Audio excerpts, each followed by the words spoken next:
اعلیٰ حضرت فاضل بریلوی رحمۃ اللہ علیہ فرماتے ہیں سونا جنگل رات اندھیری چھائی بدلی کالی ہے، سونے والوں جاگتے رہنا چوروں کی رکھوالی ہے۔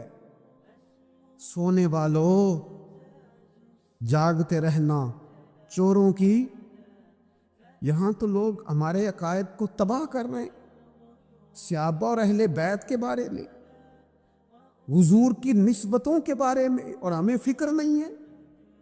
اتنی دور لے جایا جا رہا ہے، اتنا فکری انتشار نہیں کہا۔ حضرت ربیہ بن کعب کی وہ حدیث تو سارے لوگ سناتے ہیں کہ وضو کرایا کرتے تھے، تو نبی پاک نے فرمایا کچھ مانگ لے۔ انہوں نے جنت میں نبی پاک کا پڑوسی مانگ لیا، یہ بخاری میں موجود ہے۔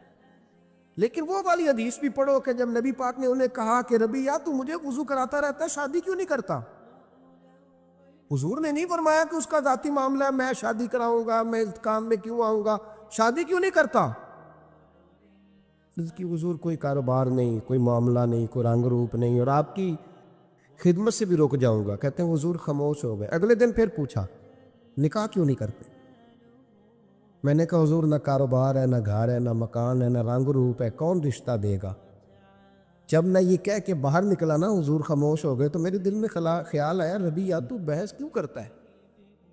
اور ان کو بتاتا ہے جنہیں اللہ نے سارا کچھ ہی عطا فرمایا ہوا ہے۔ حضور کہتے ہیں شادی کیوں نہیں کرتا؟ تو چپ کر کے کہہ دے محبوبہ جیسے دل کرتا ہے ویسے کر دے، تو آگے سے دلیلیں دیتا پھرتا ہے۔ یہ بھی کو بات ہوئی۔ فرماتے ہیں اگلے دن میں نے ارادہ کر لیا، حضور نے اگر آج کہا تو کہہ دینا یا رسول اللہ جیسے دل لو کرے۔ میں نے وضو کرایا، میرا خیال تھا حضور یہاں روک کے کہیں گے، یہاں روک کے کہیں گے، پر حضور نے آج بات ہی کوئی نہ کی۔ میں دیر تک سوچتا رہا یہاں کہیں گے، یہاں کہیں گے، پر آج حضور نے بات ہی نہ کی۔ میں پچھتا رہا تھا کہ 2 دن موقع ملا، میں نے ضائع کر دیا۔ فرماتے ہیں وضو پورا کرا کے جب میں باہر نکلا، دروازے تک پہنچا تو محبوب نے آواز دی، بات سن۔ میں ٹھہر گیا، فرمایا شادی کیوں نہیں کرتے؟ کہتے ہیں میرا تو دل پھولوں کی طرح کھل اٹھا۔ میں نے کہا یا رسول اللہ جیسے دل کرتا ہے کرا دے۔ نبی پاک علیہ الصلوۃ والسلام نے فرمایا فلاں قبیلے کے سردار کے پاس جا، اسے کہا اپنی بیٹی کا نکاح تیرے ساتھ کر۔ کہتے میں گیا، تھوڑی دیر کے لیے توقف کیا انہوں نے، لیکن پھر وہ راضی ہو گئے۔ میں واپس آیا، سنو یہ بھی اس کا ذاتی معاملہ ہے، لیکن نبی پاک نے دیکھا کہ اس کو ضرورت ہے میری، اس کا نکاح نہیں ہو رہا، گھر نہیں آباد ہو رہا، تو حضور نے پورا کردار ادا کیا۔ میرے محبوب کریم علیہ الصلوۃ والسلام نے حضرت حارثہ بن نعمان کو بلایا، فرمایا تیرا ایک مکان خالی ہے؟ کہ یا رسول اللہ ہاں۔ فرمایا یہ میرے ربیہ کو دے دے، اس میں رہا کرے گا، دلہن کو لائے گا۔ حضرت بریدہ اسلمی کو بلایا، فرمایا ایک کھجور کی گٹھلی کے برابر سونا چاہیے۔ یا رسول اللہ کس لیے؟ فرمایا میرے اس غلام نے اپنی بیوی کو حق مہر دینا ہے۔ حضرت سیدنا عثمان غنی کو بلایا، تیسرے صحابی، فرمایا ایک مینڈے کا بندوبست تو نے کر کے دینا ہے۔ حضور کس لیے؟ فرمایا میں نے اپنے غلام کا ولیمہ کرنا ہے، بکرے کا بندوبست کر۔ ساری تیاریاں کر کے دیں۔ حضرت ربیہ کہتے ہیں جب میں دلہن بیاہ کے گھر لایا تو میرے دوست یار رشتہ دار مبارک دینے آئے، کہنے لگے تیری کیا بات ہے، شادی بھی اعلیٰ خاندان، ولیمہ بھی، اور کھجور کی گٹھلی کے برابر حق مہر بھی۔ تو حضرت ربیہ رو پڑے، فرمانے لگے میں تو کالا کلوٹا حبشی غلام تھا، سلام بھی کوئی نہیں لیتا تھا، مجھے مبارک نہ دو، میرے مصطفیٰ پہ درود و سلام پڑھو۔ یہ سارا حضور کا کرم ہے۔ کہتے ہیں اس کا ذاتی معاملہ ہے، بھئی سارا دن تیرے ساتھ رہتا ہے، اٹھتا بیٹھتا ہے، تیری نوکری کرتا ہے، تو نے کبھی پلٹ کے دیکھا ہی نہیں، تو نے کبھی اشک شوئی نہیں کی، تو نے اتنا ٹائم ہی نہیں دیا کہ تیرے کندھے پہ سر رکھ کے رو سکے، تیری توجہ ہی نہیں۔ نبی رحمت علیہ السلام دائیں بائیں والوں، آگے پیچھے والوں کا خیال رکھتے، جہاں جس کو ضرورت ہوتی حضور اس کی ضرورت میں پہنچتے، اشک شوئی کرتے، نبی پاک پیار کرتے۔ کہتے ہیں اس کا ذاتی معاملہ ہے، میں کیا کروں؟ سنو حضرت جابر بن عبداللہ رضی اللہ تعالیٰ عنہ کے جو والد تھے نا حضرت عبداللہ بن عمر رضی اللہ تعالیٰ عنہ، وہ اعلیٰ ترین احد کے شہید ہیں کہ نبی پاک فرماتے ہیں رب کریم نے خود ان سے گفتگو فرمائی ہے، خود ان سے گفتگو کی اللہ تبارک و تعالیٰ نے۔ حضرت جابر بن عبداللہ کے والد عبداللہ بن عمر احد میں شہید ہو گئے تھے، 6 یا 10 بہنیں تھیں ان کی، قرضے چڑھ گئے، کاروبار میں نقصان ہو گیا۔ ضروری نہیں کہ کوئی آدمی دھوکے باز ہی ہو تو وہ مقروض ہوتا ہے، یہ ضروری نہیں۔ تلک الایام نداولھا بین الناس، اللہ لوگوں کے دن پھیرتا ہے، حالات تبدیل کرتا ہے۔ اب صحابی پہ کچھ شک کر سکتا ہے؟ لیکن حضرت جابر کہتے ہیں اتنا قرضہ چڑھ گیا کہ ایک ایک بال میرا قرضے میں ڈوب گیا۔ قرضے بڑے دینے تھے، مقروض آتے، تنگ کرتے۔ خود نبی کریم علیہ السلام نے فرمایا ہے کہ جو مقروض ہوتا ہے وہ قیدی ہوتا ہے، جب تک قرض دے نہیں لیتا اتنی دیر تک وہ آزاد نہیں ہوتا۔ حضرت جابر ابن عبداللہ کہتے ہیں میرے باغ میں کھجوریں پکی تھی، یہ بخاری میں بھی ہے، کنز العمال میں بھی ہے، ابن کثیر میں بھی ہے، امام حلبی نے سیرت حلبیہ میں بھی لکھا ہے، بیسیوں درجنوں کتابوں میں آپ کو روایت ملے۔ فرمانے لگے کھجوریں جب میری پک کے تیار ہو رہی تھی تو مقروض جب پیسے لینے آتے تو میں کہتا قرضے یہ کھجوریں پکتی ہیں تو دیتا ہوں۔ یہ ہم پنجاب کے لوگ کیا کہا کرتے تھے، ہاڑی سونی جی، یہاں چاول کی فصل پہ، یہاں گندم کے، ہم نے تو کپڑے لیے ہوتے تھے ادھار دکانوں سے کہ فصل پکتی ہے تو پھر دے دیتے ہیں، کہ کھجوریں پکتی ہیں تو دیتا ہوں۔ فرماتے پتہ مجھے بھی تھا کھجوریں زیادہ تھوڑی ہیں اور جن کے پیسے دینے ہیں وہ پیسے، فرماتے ہیں کھجوریں پک گئی، اتاری تو یہ تو 11 گنا بھی اور ہو تب بھی قرضہ نہیں اترتا۔ کہتے ہیں میں نے دوستوں سے، یاروں سے، رشتہ داروں سے، وہ جو کہتے ہیں نہیں کوئی حکم ہوا تو بتانا، پھر جس دن بندہ حکم بتاتا ہے اس دن کہتے ہیں آج سویرے ہی بچہ پیسے لے گیا، یہ تو 2 گھنٹے پہلے بتاتا تو تیرا کام ہنس رہے ہیں آپ بیچ بیچ میں سے، 2 گھنٹے بس لیٹ ہیں آپ، بلکہ کئی تو پونے گھنٹے کا ٹائم دیتے ہیں، کہتے ہیں پونا گھنٹہ پہلے تو آ جاتا تو تیرا کام بس، اور جب بھی آپ فون کرو سے اگلی دفعہ کرے تو پھر شاید آدھے گھنٹے کا ٹائم دے دیں کہ آدھا گھنٹہ ہو گیا تو لیٹ ہو گیا، ورنہ کام بالکل تیار تھا۔ اور ہمارے زمانے میں تو دوستی قائم رکھنی ہے تو صرف اس سے رہ سکتی ہے جسے آپ کام نہ بتائیں، حالانکہ اس دوست کا کیا مطلب، دنیا تے جو کام نہ آیا اوکھے سوکھے ویلے، اس بے فیضے سنگی کولوں بہتر یار اکیلے، کیا مطلب ہے؟ کام بتایا تو رفو چکر ہو گیا، مانا کیا ہوا اس بات؟ میرے رسول کائنات علیہ السلام کے صحابی کہتے ہیں سب سے کہا پر کسی نے نہ سنی، جب میں تھک گیا نا تو میں دروازہ رسول پہ چلا گیا، یا رسول اللہ، یا رسول اللہ، یا رسول اللہ، حضور قرضے زیادہ ہیں، کھجوریں کم ہیں، یہودیوں کے پیسے ہیں وہ مانتے نہیں، نبی پاک نے فرمایا ان سے کہو تھوڑے تھوڑے لے لیں باقی پھر دے، حضور نہیں مانتے۔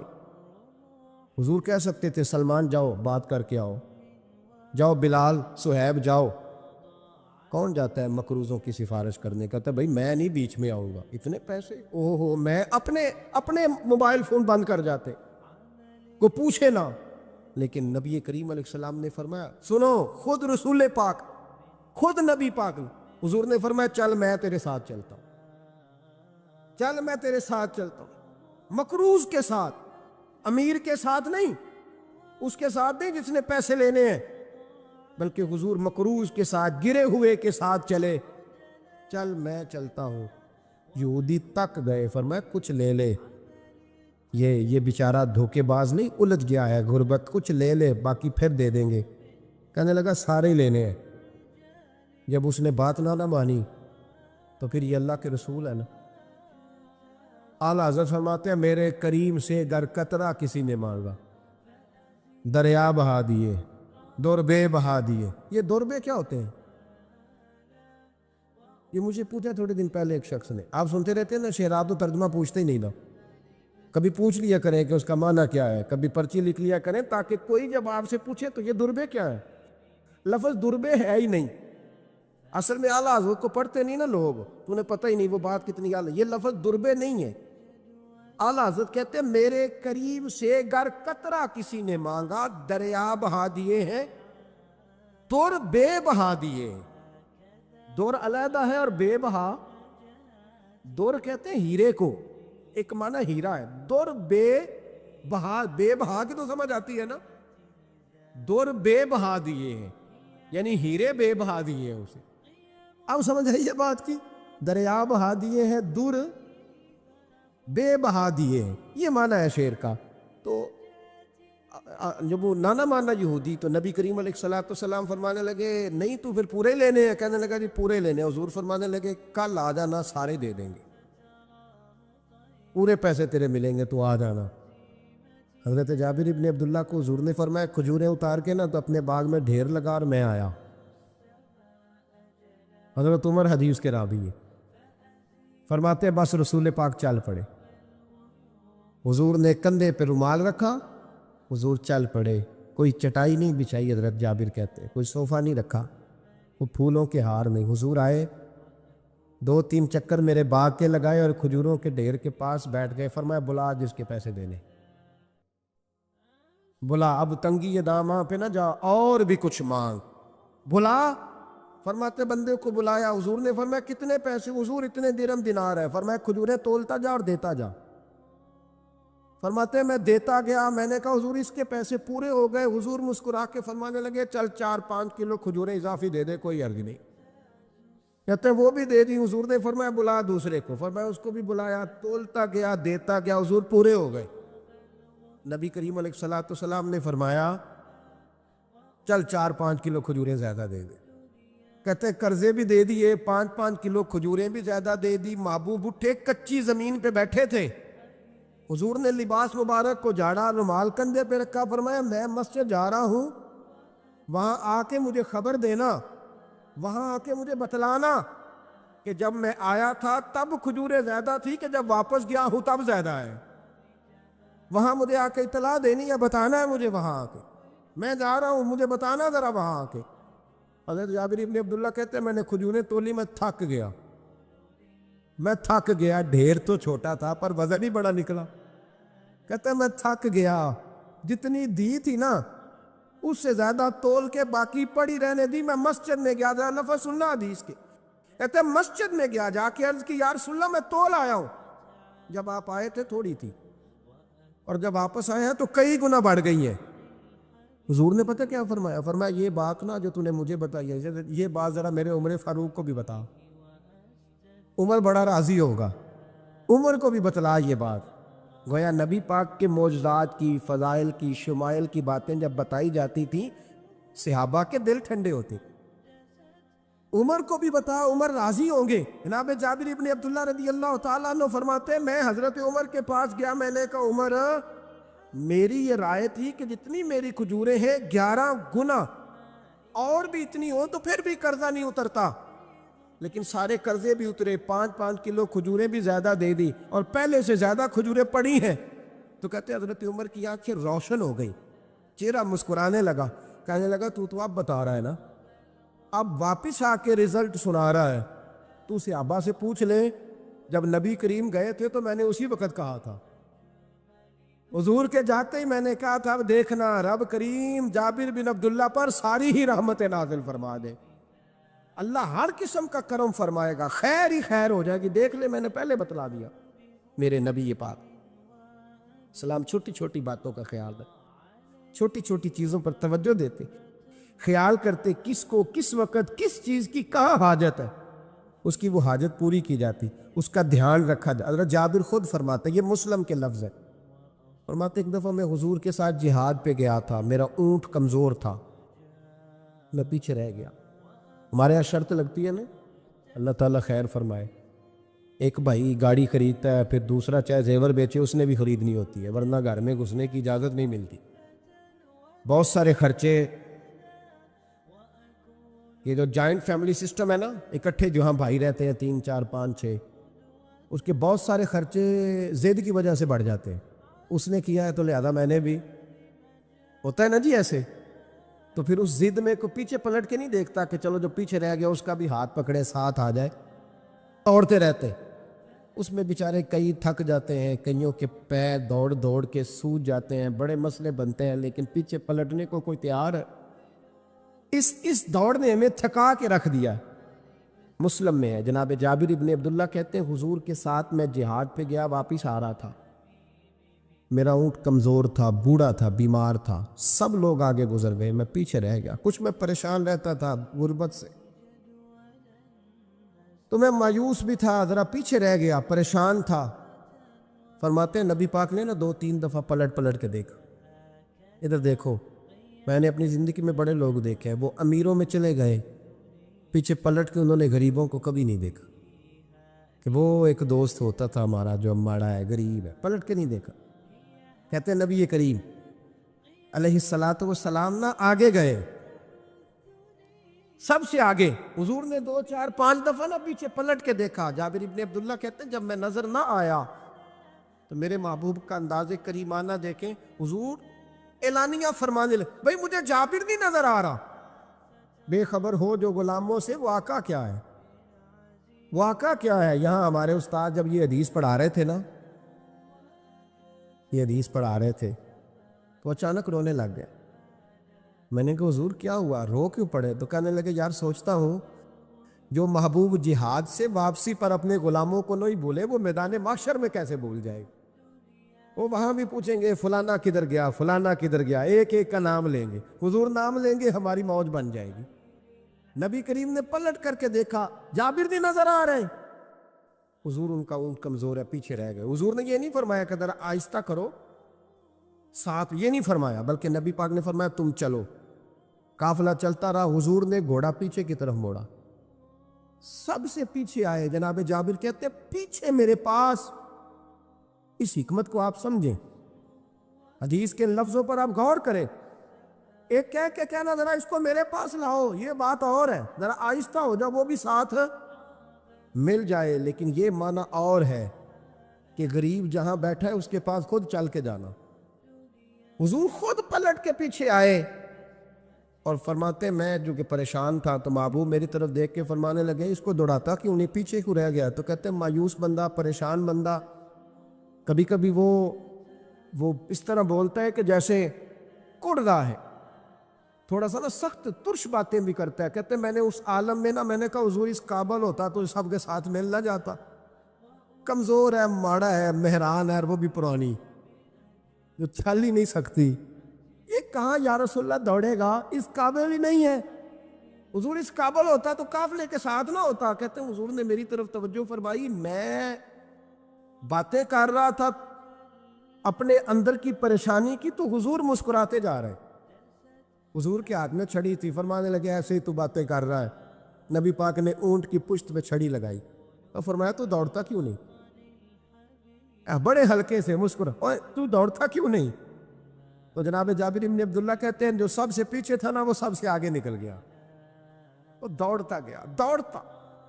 فرماتے ہیں میرا چہرہ بھی عجیب سا، لوگ میرے انداز دیکھیں کہ یہ کیسے آگے نکل گئے، کیسے، کبھی نہ سوچ یہ کیسے نکل گیا، بس سمجھ لے آگے وہی نکلا ہے جسے مصطفیٰ کی تھبکی مل گئی ہے۔ تو یہ نہ کہ سیاست کر گیا، چلاکی کر گیا، بس تھبکی مل گئی تو بات بن گئی۔ کہتے ہیں میں نکل گیا آگے، حضور کی تھبکی جو ملی تھی۔ حضرت جابر ابن عبداللہ کہتے ہیں حضور گھوڑا دوڑا کے میرے پاس آئے، خود حضور نے میرا اونٹ تیز کرایا نبی پاک کی برکت سے۔ تو قریب آ کے فرمانے لگے ٹھہر جا یار، ہم بھی تیرے قافلے میں، ہمیں بھی ساتھ لے لے۔ فرماتے اب تو میں رو ہی پڑا کہ خود بھیک دے، خود ہی کہے منگتے کا بھلا ہو، ٹھہر جا یار ہمیں بھی ساتھ لے لے۔ جناب جابر ابن عبداللہ رضی اللہ تعالیٰ عنہ فرماتے ہیں کہ جگہ پڑاؤ کیا، رکے، ٹھہرے کھانے پینے کو، نماز پڑھنے۔ نبی کریم نے مجھے بلایا، میں حاضر ہوا تو کہا یا رسول اللہ حضور حکم؟ تو محبوب فرمانے لگے جابر یار تیرا اونٹ میں نے نرالا ہی دیکھا، بوڑھا ہو کے سب سے آگے نکل جاتا ہے، بیمار ہو کے، کمزور ہو کے۔ کہتے ہیں میں چہرہ دیکھتا جا رہا ہوں کہ حضور سارا ہی پتہ ہے آپ کو، میں کیا عرض کروں؟ تو محبوب فرمانے لگے پسند آ گیا، بیچ نہیں دیتے میرے ہاتھ؟ کہا یا رسول اللہ آپ رکھ لیں۔ حضور آپ کا یہ؟ فرمایا نہیں میں پیسے دوں گا۔ کتنے کا ہے؟ کہا یا رسول اللہ آپ رکھ لیں۔ فرمایا پیسے دوں گا۔ یا رسول اللہ مارکیٹ میں جاؤں تو 6-7 دینار کا بکے گا۔ فرمایا نہیں بھائی میں تو پورے 10 دوں گا۔ 6-7 نہیں، میں تو پورے، حساب سیدھا، 6-7 کا کیا حساب ہوا، 10 پورے کا۔ حضور پھر بندہ نوازی ہے نا، کون بول سکتا ہے؟ حضور نے فرمایا بلال تیرے پاس 10 دینار تھے؟ حضور ہیں۔ فرمایا ان کو دے دو، اونٹ کے پیسے رکھ لو اور مال نہ مدینے جا کے دے دے۔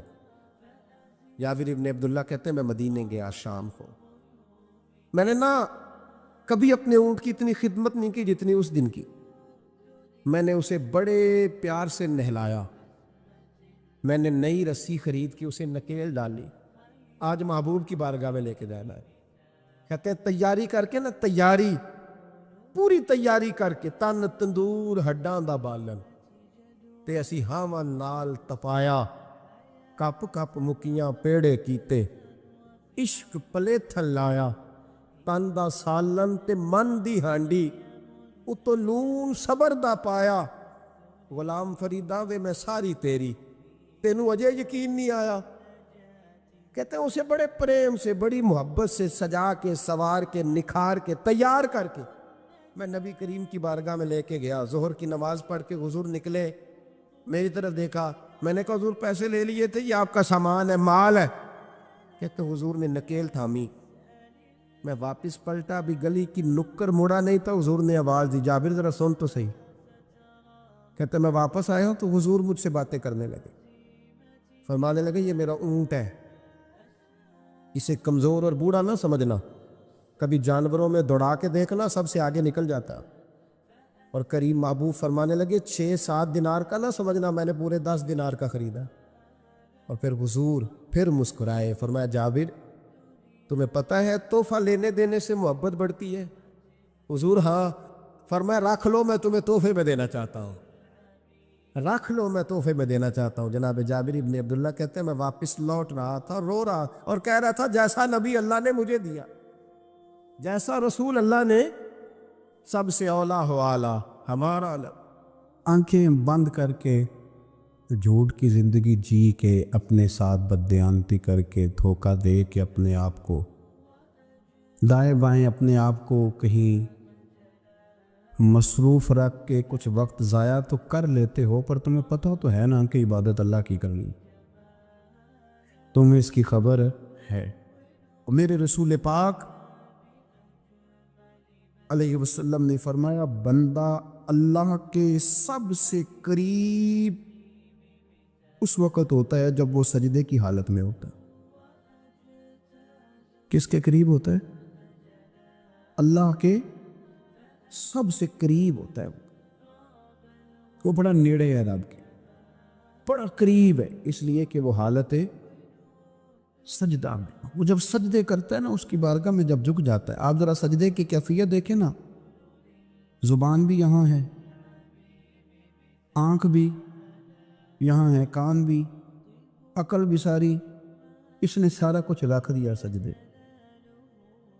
آپ وہ کبھی پیچھے جائیں تو دیہاتوں میں کہا جاتا تھا ناک سے نکیریں نکالو، بہت بڑی سزا ہوتی تھی نا، ناک سے نکیریں نکالو، بڑی سزا ہوتی تھی۔ تو اس نے کہا مالک مجھے کسی نے کہا نہیں، پر دیکھنا میں نے رکھ دی ساری عقل سجدے میں، اور رکھ کے کہا کیا؟ سبحان ربی یا اللہ، اللہ میں پست ہوں تو اعلیٰ ہے، اللہ تو میرا رب ہے اور تو سب سے اعلیٰ، اتنا۔ اور فرمایا جب یہ اس کیفیت میں ہوتا ہے تو پھر یہ اپنے رب کے قریب ہوتا ہے۔ میرے نبی کریم علیہ الصلاۃ والسلام نے مصلی سے دل لگانے کا درس دیا، حضور نے توجہ دلائی، صحابہ اس ذوق کے حامل لوگ تھے، وہ کوشش کرتے تھے۔ جناب صدیق اکبر رضی اللہ تعالیٰ عنہ کا عبادت کا مزاج ہمیشہ قائم رہا۔ حضرت عمر فاروق ساری رات اللہ کے حضور کھڑے رہے۔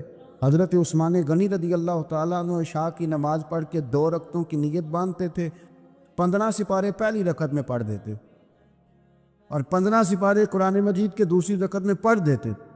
آپ نے نا حضرت عمر فاروق کے وصال کے بعد ان کی ایک بیوہ سے نکاح کیا، حضرت عثمان غنی نے نکاح کیا۔ وہ خاتون آپ کے نکاح میں آئیں تو عرض کرنے لگی امیر المومنین میرے لیے اعزاز تو بہت ہے کہ میں امیر المومنین کی بیوہ تھی تو امیر المومنین کی منکوحہ ہو گئی ہوں، لیکن حضور نہ تو میں جوان ہوں کہ میرے اندر رغبت ہوتی اور نہ میں اب اس قابل ہوں کہ کوئی خدمت کر سکوں، میرے ساتھ نکاح کی وجہ کیا بنی؟ تو عثمان غنی رو پڑے، فرمانے لگے میں نے عمر فاروق کو مسجد میں اپنے رب سے ڈرتے ہوئے دیکھا، میں نے اسے روتے ہوئے دیکھا، عدل کرتے دیکھا، انصاف کرتے دیکھا، امت کی خیر خواہی کرتے دیکھا۔ تمہارے ساتھ نکاح اس لیے کیا ہے کہ تم مجھے یہ بتاؤ کہ عمر فاروق گھر کے اندر اپنے رب کو کیسے راضی کرتے، گھر کے اندر کیسے راضی کرتے تھے، وہ طریقے بتلاؤ، تم بتاتی جانا اور میں بھی اسی طرح گھر میں عبادت کروں۔ جس گھر میں اللہ کا ذکر ہوتا ہے وہ گھر زندوں کا ہے، اور جس گھر میں رب کریم کا ذکر نہیں ہوتا وہ گھر زندوں کا نہیں ہے۔ گھر نا ہم نا کتابوں میں پڑھتے ہیں کہ بزرگ کہتے ہیں، حضرت فضیل بن عیاض کہتے ہیں کہ میں ایک گلی سے گزر رہا تھا تو گھر کے اندر کسی قاری صاحب نے قرآن کی آیت پڑھ دی، وَلِمَنْ خَافَ مَقَامَ رَبِّهِ جَنَّتَانِ۔ میں تو میرے کانوں سے ٹکرائی تو اللہ نے میری کایا ہی پلٹ دی، میں توبہ کر گیا۔ اب گھر کے اندر سے آواز آئے تو صحیح نہ تلاوت کی، پر اندر سے آواز آتی نہیں ہے، ڈیک بجنے کی آواز آتی ہے، یا ٹی وی چلنے کی آواز آتی ہے، یا دھوم مچانے کی آواز آتی ہے۔ عبادت کا وہ جو خاص شوق تھا، وہ جو حسن تھا، وہ جو توانائی، وہ جو بات۔ ایک جگہ پہ ہم بیٹھے تھے تو وہاں ایک صاحب آئے اور انہوں نے آتے ہی کہا کہ مہربانی کریں ذرا مجھے مصلی دے دیں، میرے نہ کچھ نفل رہ گئے۔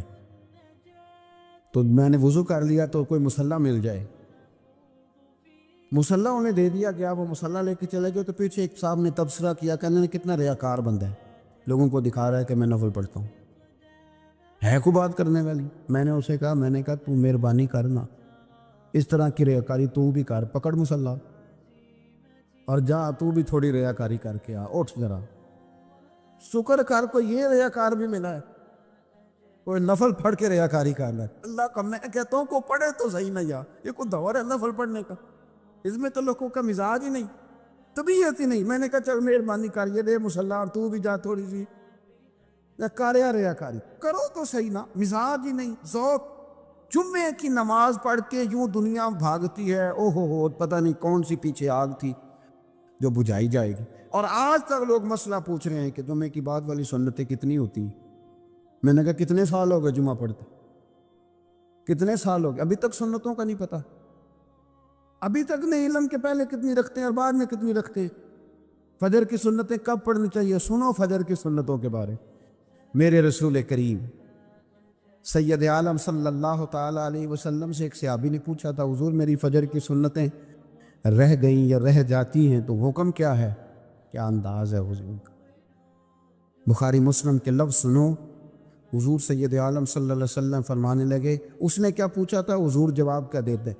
فرمایا فجر کی سنتیں کبھی نہ چھوڑنا، فجر کی پہلی 2 سنتیں کبھی نہ چھوڑنا۔ یا رسول اللہ صلی اللہ تعالیٰ علیہ وسلم میری رہ گئی ہیں، رہ جاتی ہیں۔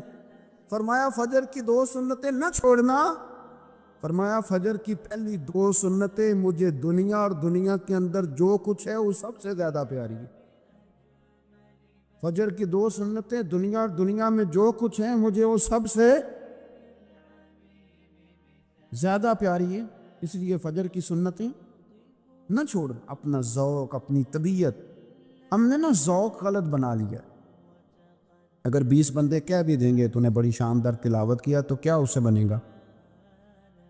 100 بندہ کہہ بھی دے تیری کیا بات ہے، کیا بات ہے نعت خاں کی، کیا بات ہے علامہ صاحب کی، پیر صاحب، پیر مہر علی شاہ صاحب رحمۃ اللہ علیہ۔ آپ تشریف فرماتے تو آپ کے ایک ہی بیٹے بابو جی جن کو کہا جاتا ہے، جس دن صاحبزادے پیدا ہوئے تو خادم نہ وہاں سے نکلا۔ ان لوگوں کے شوق اور طرح کے تھے نا، تو ان کی توجہ بھی اپنے شوق کی طرف رہتی۔ تو خادم نکلا اندر سے، پیر صاحب مبارک ہو، پیر صاحب مبارک ہو، پیر صاحب مبارک ہو، پیر صاحب مبارک ہو، شور کر رہا ہے۔ تو پیر صاحب کو وجد ہو گیا، اللہ اکبر، اللہ اکبر، اللہ، کیا ہوا؟ کس کی مبارک دے رہے ہو؟ اس کی حضور اللہ نے بیٹا دیے۔ تو آپ فرمانے لگے اچھا حضور آپ کیا ہوا، آپ تو پریشان ہو گئے۔ فرمانے لگے جب تو نے 3 دفعہ کہا نا مہر علی کو مبارک ہو تو میں سمجھا تھا شاید تجھے کسی نے بتا دیا ہے کہ مہر علی سے اللہ راضی ہو۔ میں سمجھا تھا کہ شاید تو یہ خبر لے کے آیا ہے کہ کسی نے بتایا ہے کہ مجھے آج خبر ملی ہے کہ مہر علی سے رب اچھا پتر ہوا ہے، الحمدللہ اللہ کا شکر ہے۔ پر میرے لیے مبارک کا دن وہ ہوگا جب میرا رب کہے گا کہ میں مہر علی سے راضی، میرے محبوب کہیں گے کہ میں مہر علی سے۔ آپ بات کو سمجھے، شوق ہی کسی اور طرف تھا، دل ہی کہیں اور لگا ہوا تھا، طبیعت ہی کہیں اور مائل تھی۔ کوئی وظیفہ پوچھتے تھے تو پڑھتے تھے وہ لوگ، کچھ اللہ اللہ انہیں بتائی جاتی تھی تو کرنے کا ذوق رکھتے تھے، طبیعت تھی، قائل تھے۔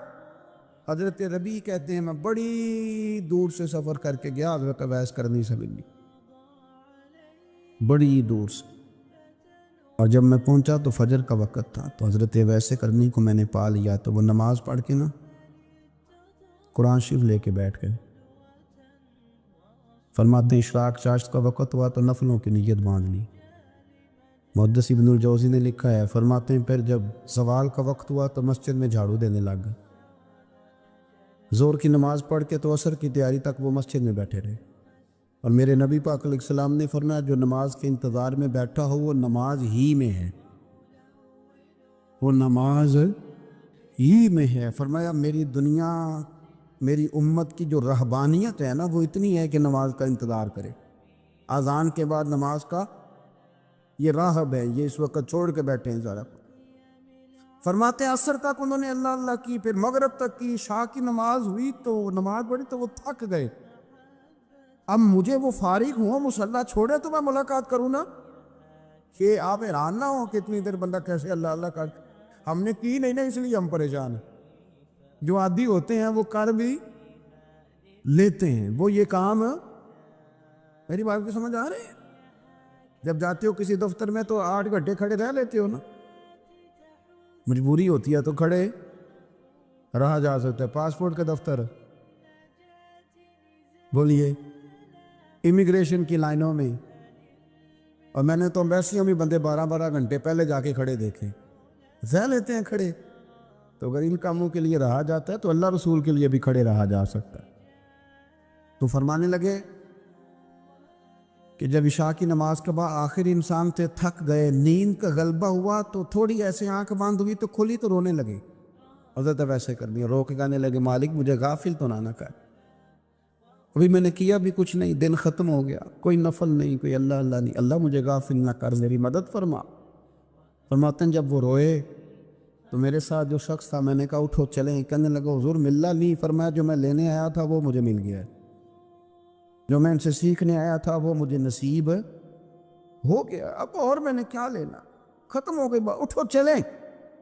اللہ کے بندوں نے، حضرت ربیعہ بن کعب اسلمی رضی اللہ تعالیٰ عنہ فرماتے ہیں، کہتے ہیں جب بنو قریظہ اور بنو نذیر یہودیوں کے ساتھ حضور علیہ السلام نے جنگ کا اعلان فرمایا تو وہ دشمن ہو گئے، ہمیں خطرہ تھا کہ وہ رات کو کہیں محبوب کو تکلیف نہ دیں، تو کچھ لوگ نا تلواریں لے کے نبی پاک کے دروازے پہ پہرے داری کرتے تھے۔ گن مین رکھنا حرام نہیں، اگر کسی کو واقعی خطرہ ہو تو اس کے لیے سنت بھی ہے۔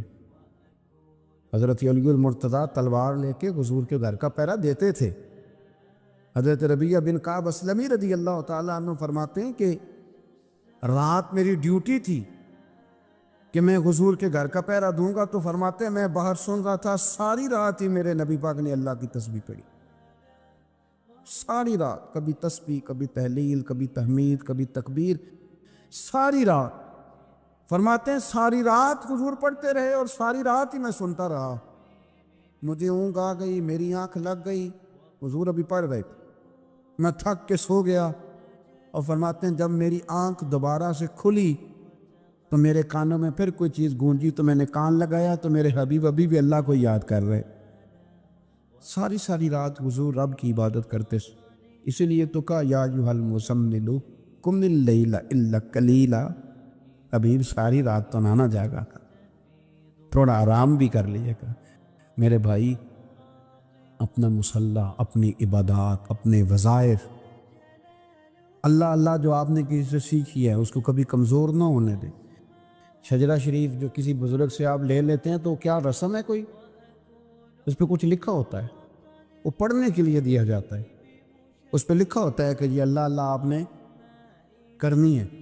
انسان پر اگر کوئی شخص نیکی کر دیتا ہے، احسان کر دیتا ہے، تو انسان اس کے سامنے پھر گردن نہیں اٹھا سکتا، یار یہ میرے مشکل وقت کا دوست ہے، اس نے میرے ساتھ نیکی کی، کبھی بھی گردن نہیں اٹھائے گا، جھکا کے رکھے گا۔ تو اگر عام کوئی نیکی کر دے تو اس کے سامنے انسان کبھی گردن نہیں اٹھاتا، تو جو رب ساری نعمتیں عطا فرمائے، جو کہے کہ تیری تخلیق میں نے کی، تجھ سے پہلوں کو بھی پیدا میں نے کیا، تیرے لیے زمین کا بچھونا بھی میں نے بچھایا، آسمان کی چھت بھی میں نے لگائی، تیرے لیے زمین سے ساری اناج کو، پھل کو، کھیتیوں کو نکالا بھی تیرے لیے۔ اب تو اس طرح کر کہ تو میری عبادت کر، تو میری بارگاہ میں جھک جا۔ بہت سارے نشے لوگوں کو لگے ہوئے ہوتے ہیں، ہر آدمی کوئی نہ کوئی نشہ کرتا ہے، کوئی دولت کا کرتا ہے، کوئی شہرت کا کرتا ہے، کوئی اپنی تعریف کا نشہ کرتا ہے، دو چار لوگوں سے تعریف سن کے مطمئن ہو جاتا ہے۔ ناراض تو نہیں ہو گیا اس جملے سے؟ آپ کرتے ہیں لوگ دولت کا نشہ بھی، یہ جب نقصان ہوتا ہے تو بندے بیمار نہیں ہو جاتے؟ پیسے ڈوب جاتے ہیں تو لوگ بیمار نہیں ہو جاتے؟ تو اس کا مطلب یہ ہوتا ہے کہ نشہ ٹوٹ گیا ہے۔ اب بہک ہوئے ہیں نا تھوڑے سے تو کانپتے ہیں، تڑپتے ہیں، پریشان۔ نشہ ہی اسی طرح ہی کرتا ہے نا، نہیں ملتا تو پریشان ہوتا ہے۔ یہ سارے نشے ہیں، مختلف قسم کا نشہ۔ اب مانتے نہیں اس بات کو، تسلیم نہیں کرتے، کیونکہ تسلیم کرنا بڑا مشکل کام ہے۔ اس کے لیے تو بڑی ساری چیزیں جو ہے وہ دبوچ کے اور بڑی سارے رستے پھلانگ کے آنا پڑتا ہے، تو بڑا مشکل ہے ماننا، ورنہ کرتے ہیں ہم، ہمارا مزاج ہے۔ یہ گھومنے پھرنے کا، دنیا دیکھنے کا بھی ایک نشہ ہے، یہ بہت ساری باتیں کرنے کا بھی ایک نشہ ہے، گپ شپ کا بھی ایک نشہ ہے۔ دو چار لوگوں کی جب تک پگڑیاں نہ کھول لیں، بعض لوگوں کو نیند نہیں آتی۔ یہ غیبت کا، چغلی کا، بددیانتی کا، یہ بھی ایک نشہ ہے۔